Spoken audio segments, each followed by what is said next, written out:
it was cathartic. I mean, it wasn't all enjoyable.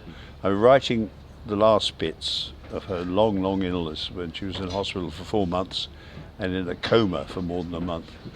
And I remember that was the first bit I wrote, actually, because it was freshest in my mind, and that was hard to write. And her death, obviously, was very hard to write. But the rest of it was, a lot of it was very enjoyable because I remembered great moments, and what I desperately wanted was that it should not be sentimental or mawkish, because she'd have killed me. I mean, she'd certainly have come back and haunted me if I'd written a book like that, because she wasn't mawkish or sentimental remotely herself. And I mean, the nicest compliment I've had so far is from our daughters, both of whom said, "Yeah, Mum would have loved this book." And oh wow, that was a big relief. I think it's a lot harder now. I think, I mean, when I got into journalism, not all that many people had degrees. Now, I think they demand people who've got degrees.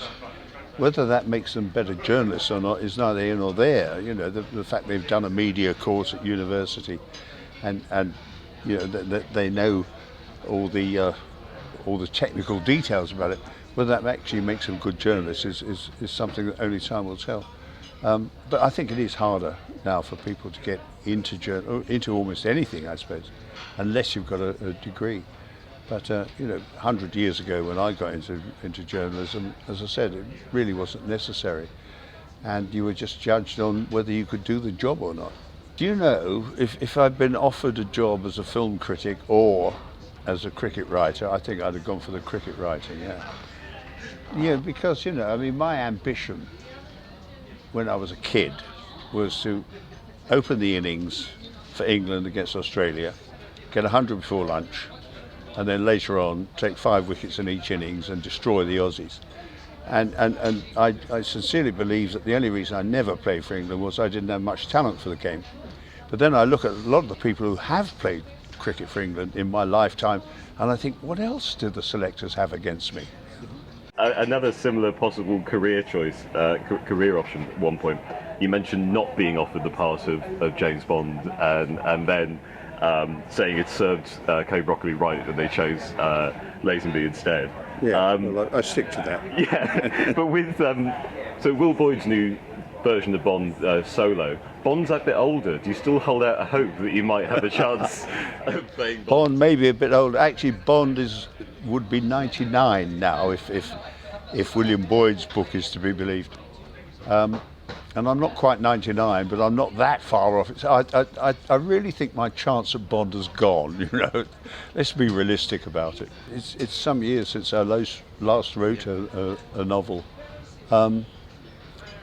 It really depends. At the moment, I don't have an idea for a novel in my head, but what I've discovered over the years was that ideas suddenly come right out of left field. One day you wake up and you think, gosh, yes, that'll make a good novel. So it'd be nice if that happened again. I'm not sort of hanging around waiting for it to happen again, but I would welcome such an idea if it came to me. In other words, I haven't given up on the idea of writing other books, including novels. Well, perhaps Old Bond is the way to go. Old Bond, I could do Old Bond. Yeah. Now I could do Old Bond beautifully. Yeah. So the last 6 months, I don't think I've seen anything that I would really say was outstanding. But that's not unusual at this time of the year, because after the awards ceremonies end, the film companies bring out the films that they know they'd held back because they knew they weren't good enough to win awards. So they release those. And then they also release the blockbusters and the kids' films. They're fine, but they very rarely produce a great movie. And particularly the blockbusters now, because they're aimed at an audience which is quite horrifying, of 15 to 18-year-olds. It's that narrow.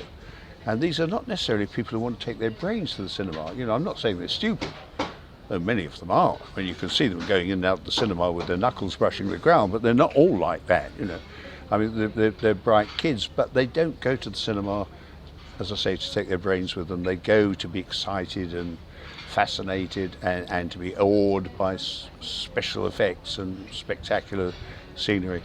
And okay, I mean, I've got nothing against such films, but they're not necessarily the ones I would choose to go and see, and very few of them actually make great movies. So I'm still waiting for this year's great movie to come along.